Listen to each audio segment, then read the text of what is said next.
बाबू यदि electric flux पढ़ लिए हैं आप, तो इलेक्ट्रिक फ्लक्स का कंसेप्ट आपने देखा था, phi is equal to ES cos theta. Yes no? ए रवि इससे लेटिंग कर बैठे हो। टाइमिंग का भी ख्याल रखते हैं। पेट खराब हो तो टाइमिंग का क्या मतलब है?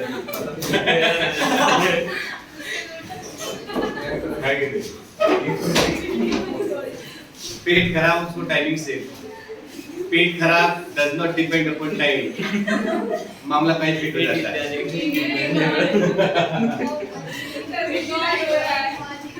d phi is equal to E dot पे क्या हो जाएगा? d phi is equal to कितना? E dot ds। इसी पैटर्न को आपने ऐसे भी लिखा था कि sir phi is equal to close integral E dot पे कितना हो जाएगा? आई होप समझ में आ रहा। ये चीजें हमने लिखवा दी थी। आज हम बात करेंगे इसके यूनिट, इसके बारे में बात करेंगे। देखिएगा यहाँ पर थोड़ा सा पैटर्न, यूनिट फॉर, ये दिखाई देता है कि नहीं ये वाला colour? Unit for flux. Unit थोड़ा सा मजेदार है इसका यूनिट एंट्रेंस तक भी आया हुआ है, तो यूनिट पर थोड़ा ज्यादा फोकस कीजिएगा। फॉर्मूले से भी निकालेंगे और कुछ पिछले फॉर्मूले को भी इंप्लीमेंट करना है। तो जैसा कि आपको पता है कि फाई का formula ES cos theta, cos theta का कोई यूनिट डायमेंशन नहीं होता है बाबू। तो इलेक्ट्रिक फील्ड के लिए हम फोर्स बाय चार्ज फॉर्मूला लिखते थे, S ठीक है। इसके लिए होगा न्यूटन, सरफेस एरिया के लिए मीटर स्क्वायर, और चार्ज के लिए कूलम के ऊपर चला। फाई का एक यूनिट समझ में आया? फाई का यूनिट क्या समझे? हाँ, मतलब यहाँ पर आप कह सकते हैं न्यूटन मीटर स्क्वायर पर क्या हो जाएगा। एक पते की बात और समझा दे आपको, इस यूनिट को और भी आगे बढ़ाया जा सकता है, क्योंकि आपने पढ़ा है work is equal to force into में डिस्प्लेसमेंट। तो फोर्स जहां लिखा है वहां न्यूटन है, डिस्प्लेसमेंट है वहां पर, और वर्क जहां लिखा है वहां क्या लिखेंगे बाबू? यदि इस वाले पैटर्न को हम थोड़ा सा देखें, अच्छी सर, इस वाले पैटर्न तो जहां न्यूटन मीटर स्क्वायर लिखा हुआ न्यूटन मीटर लिखे फिर मीटर पर कूलम लिख सकते हैं। ऐसा करने से जानते हैं फायदा क्या होने वाला है कि बाबू इस न्यूटन मीटर की जगह पर क्या लिख देंगे? जूल मीटर पर क्या हो जाएगा? तो एक दूसरा यूनिट बना कि नहीं? तो फ्लक्स के दो यूनिट, एक ये जो आप न्यूमेरिकल में हर जगह इंप्लीमेंट करते हैं, एक ये जो क्वेश्चन में आता है। क्लियर बात? दूसरी चीज, इसके यूनिट को और ज्यादा जानना है, एक और कंसेप्ट यूज कर सकते हैं क्या कि हम लोग एक फार्मूला जानते हैं, याद रखेंगे, आपको सेकंड चैप्टर में पढ़ने को मिलेगा। अब थोड़ा सा देख लीजिए, तो उसके बाद बात कर लेते हैं। ही का फार्मूला होता है वर्क बाय चार्ज। क्या होता है? ही के लिए हम वोल्ट यूज करते हैं, ही के लिए हम क्या यूज करते हैं? वोल्ट। और वर्क के लिए जूल, और चार्ज के लिए पर कूलम। तो जहां जूल पर कूलम लिखा वहां क्या लिख सकते हैं? आपको इनको देख के कुछ फीलिंग नहीं आ रही है? आ सकता है क्या? तो आप यही कह सकते हो कि देयरफॉर फ्लक्स का एक दूसरा यूनिट हमारा हो जाएगा जूल पर कूलम को क्या लिखेंगे? वोल्ट। और साथ में क्या हो जाएगा? ये भी आपका क्वेश्चन आपके पेपर में आ जाएगा, कायदा एंट्रेंस में। सबसे फेमस यूनिट कौन सा अपने को? न्यूटन मीटर स्क्वायर पर कूलम, जूल मीटर पर कूलम, और दूसरा हमारा वोल्ट। इनको याद रखिए। सीजीएस हालांकि यूज नहीं होता है, लेकिन फिर भी याद रखिए। ये सब यूनिट हमारे कौन से? सीजीएस की बात कभी हम करते नहीं इस केस में खास कर। तो दूसरा क्वेश्चन लोगों का आ गया, समझ रहे हैं आप? कौन सा?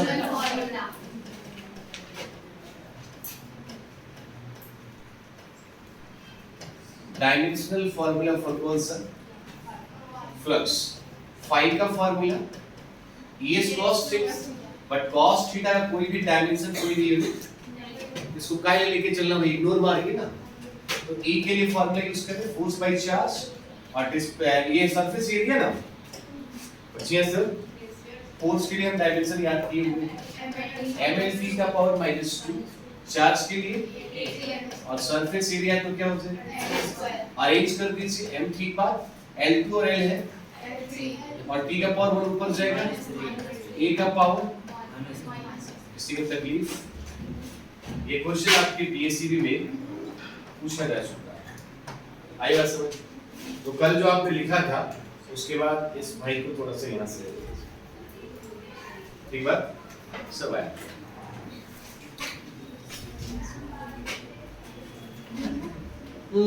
अच्छा एक छोटा सा क्वेश्चन है और क्वेश्चन कह रहा है कि हमारे पास मान लीजिए अमृत स्पेशली फॉर यू एक सरफेस कुछ इस तरह से सेट है और यहाँ एक क्वेश्चन ये है कि कुछ लाइनें हमारी ऐसे जा रही है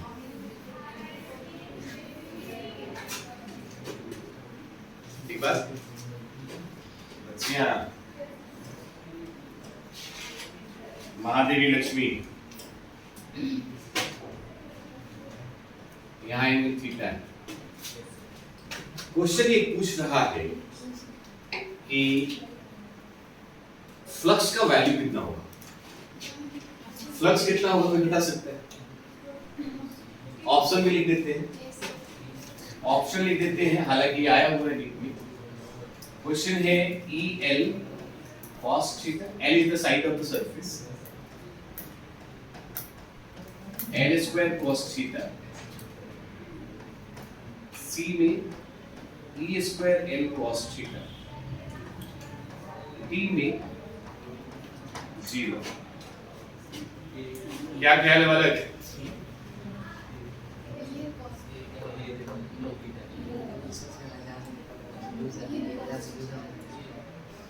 ध्यान दे जितनी लाइनें एंट्री कर रही उतनी लाइनें एग्जिट कर रही तो पहली बात तो ये है कि जब बात इनवर्ड की होगी तो चीजें हमारी नेगेटिव होंगी बोल बालक और जब चीजें हमारी आउटवर्ड होंगी आउटवर्ड फ्लक्स के लिए साइन कैसा लिया तो इधर नेगेटिव इधर पॉजिटिव टोटल रिजल्ट काय सोच रहे थे बालक ये आपका AIPMT 2004 का क्वेश्चन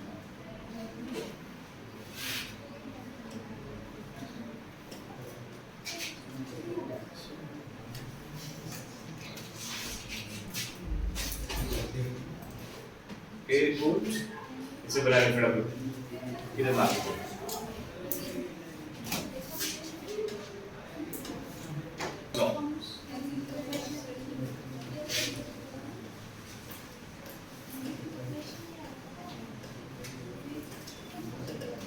इस लॉ की बात करें भाई सीबीएसई वाले जो लोग हैं आपका सिलेबस जो है डिलीटेड सिलेबस आ गया है मार्केट में आपकी एनसीईआरटी बुक जो बनकर के आ रही है वो पूरी तरह से डिलीटेड हो के आ रही है बहुत सारे चैप्टर एक दो चैप्टर निकल के भी आ रहे थे पॉइंट बहुत सारे डिलीट हो के आ रहे थे पूरा सिलेबस आपको हम आपके व्हाट्सएप पे शेयर कर देंगे पहली बात बहुत कुछ ऐसे चीज है जो नहीं पढ़ना है हो सकता है कॉस्ट का एप्लीकेशन नहीं पढ़ना पड़े कोई बड़ा सिलेबस देख लीजिए बट बिहार बोर्ड वाले आपको सट्टा लोग हैं आपको सब पढ़ना है ना ही वही पढ़ लीजिए पेपर वैसे ही आ जाएगा बिहार बोर्ड वाले टेंशन ना ले कौन सा लॉ है भाई अब ये मत पूछिए सर गॉस क्या है गॉस एक साइंटिस्ट का नाम है इस भाई ने इलेक्ट्रिक फ्लक्स और चार्ज के बीच में एक रिलेशन दिया क्या दिया था इलेक्ट्रिक फ्लक्स और चार्ज के बीच में रिलेशन किन्होंने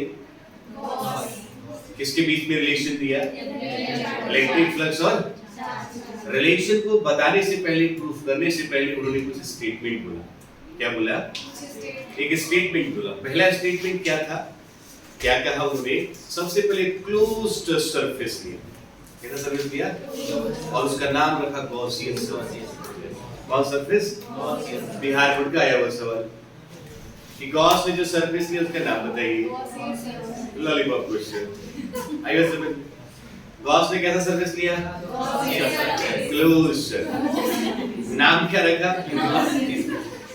क्लियर है ना? गॉस ने कैसा सरफेस लिया भाई? क्या नाम रखा? और उसको एक फ्री स्पेस दिया। कहाँ रखा? Free space. और उसके अंदर चार्ज, किसके अंदर? क्लोज सरफेस के अंदर क्या रख दिया?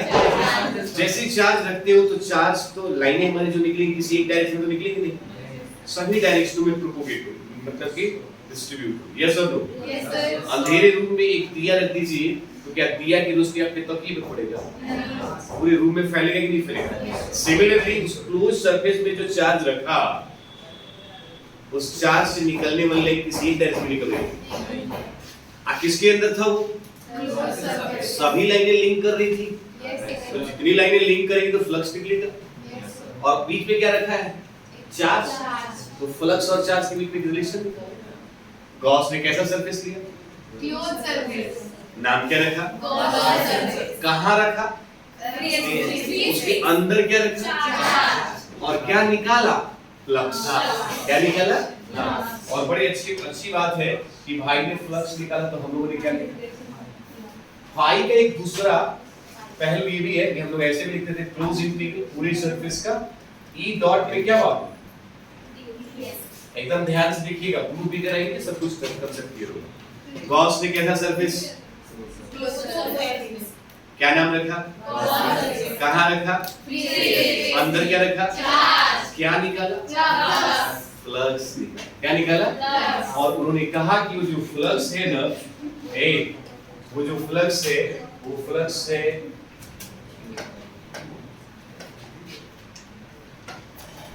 जो है 1 by epsilon naught, ध्यान रखिएगा 1 by epsilon naught times of net charge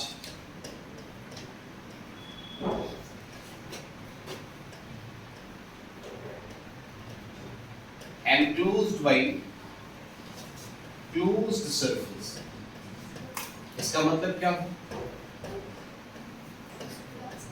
enclosed by क्या? उस क्लोज सरफेस में कितना चार्ज एक्वायर किया है, उस चार्ज को 1 by epsilon से क्या कर दीजिए? मल्टीप्लाई कर दीजिए। इस कांसेप्ट को हम थोड़ा सा और अरेंज करें तो लिख सकते हैं phi is equal to close integral पूरा सरफेस E डॉट में कितना, और इसको लिख सकते हैं 1 by epsilon naught, और इसको बाबू आप कहें तो Q लेकर के नेट लगा सकते हैं। नेट कौन सा चार्ज? जो सरफेस ने क्या किया है? एनक्लोज किया है। यस और नो? इस बात को आप चाहें तो ऐसे भी लिख सकते हैं, एक तो पैटर्न आप ये भी देख सकते हैं। यस और नो? ध्यान दीजिएगा, एक तो आप ये भी दे सकते हैं। यस और नो? देखिए इक्वेशन नंबर कौन सा? नहीं तो इसको एक तरीके से और लिख सकते हैं क्या? तो phi is equal to Q net को 1 से मल्टीप्लाई करो। अब पाई में क्या? बोलो बच्चियां, सही बात। ये फॉर्मूला अपने दिलो दिमाग के अंदर रखिए, सही? ठीक है। गॉस ने कैसा सरफेस लिया? क्या नाम रखा? कौन सा सरफेस रखा माधवी भी?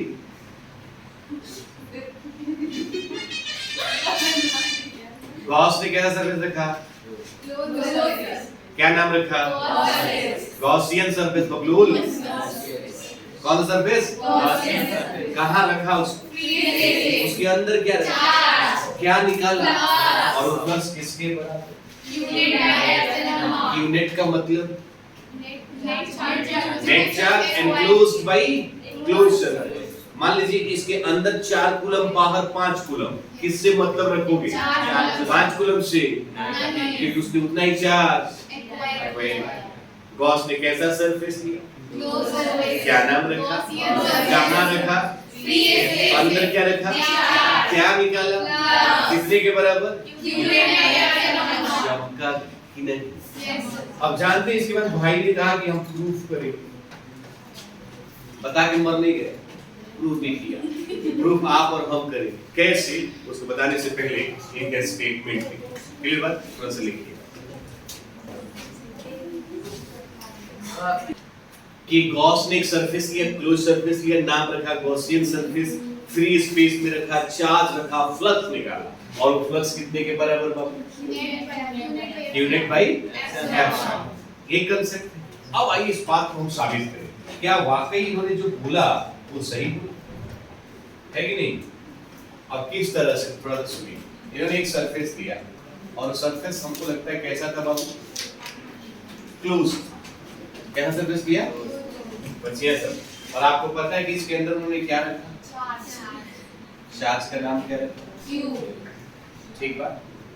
लाइनें तो हर जगह से निकलना स्टार्ट कर रही हैं, लाइनें हर जगह से निकलना स्टार्ट कर रही हैं, लेकिन सभी लाइनों को तो एक साथ नहीं ना देखेंगे। हमने एक लाइन को कंसीडर किया, distance R, direction R cap, और इस वाले हिस्से को आपने एरिया एलिमेंट नाम दिया। क्या नाम देना है? अब इसका एरिया वेक्टर किधर है बताओ तो? आपकी तरफ। आपके फेस का एरिया वेक्टर आपके तरफ। अमृत के फेस का एरिया वेक्टर आपकी तरफ। इसका डीएस वेक्टर ये हो गया, एन कैप ये इधर हो गया, और इधर आपने नाम दे देना है कौन सा? एरिया वेक्टर भी इधर, इलेक्ट्रिक फील्ड भी इधर, तो थीटा इधर 0 डिग्री। और जो इस सरफेस दिया गया बाबू, इस सरफेस का नाम उन्होंने क्या नाम रखा? गॉसियन। एकदम ध्यान से देखिएगा, हमें प्रूफ क्या करना है कि phi is equal to q net by v कितना? एप्सिलॉन। क्लियर? यहाँ तक किसी को तकलीफ? अब प्रोसेस समझिए। यदि हम आपसे कहें कि as we know, प्रूफ करना है, as we know, ये तो लोग पढ़ चुके हैं, इलेक्ट्रिक फील्ड इंटेंसिटी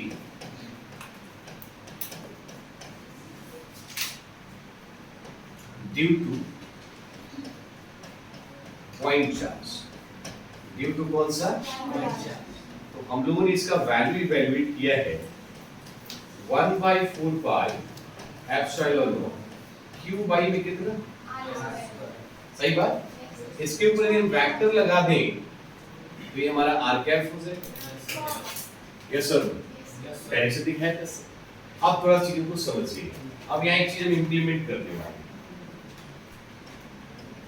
क्या? अब आप हमें बताएं कि लाइन एक को हम कंसीडर कर रहे हैं, सबको तो नहीं कर रहे हैं। सब करेंगे तो टोटल फ्लक्स, एक करेंगे तो स्मॉल फ्लक्स। तो उसके लिए हम आपसे कहें कि since d phi is equal to E dot में ds लिख सकते हैं, बोलो बच्चा। अब बाबू E का वैल्यू देखो है क्या? ऊपर 1/4 पाई एप्सिलॉन q बाई में r स्क्वायर, और साथ में कौन सा है? और साथ में क्या लिखा है? डॉट में ds। ठीक बात। इसको थोड़ा अरेंज कर रहे हैं, देखिएगा इसी को दोबारा उतार रहे हैं। d phi is equal to 1/4 pi epsilon not q by में r स्क्वायर, और यहाँ पर लिखते हैं r कैप, और डॉट में क्या लिखेंगे बाबू? लेकिन आपको एक चीज बता दें कि हम लोग 11th सेक्शन में पढ़ते आए हैं कि यूनिट वेक्टर का मतलब n कैप का मतलब था वेक्टर, और उसी का क्या था बाबू? मैग्नीट्यूड ऑफ क्या? वेक्टर। ये फॉर्मूला हुआ करता था, बोलो अच्छा।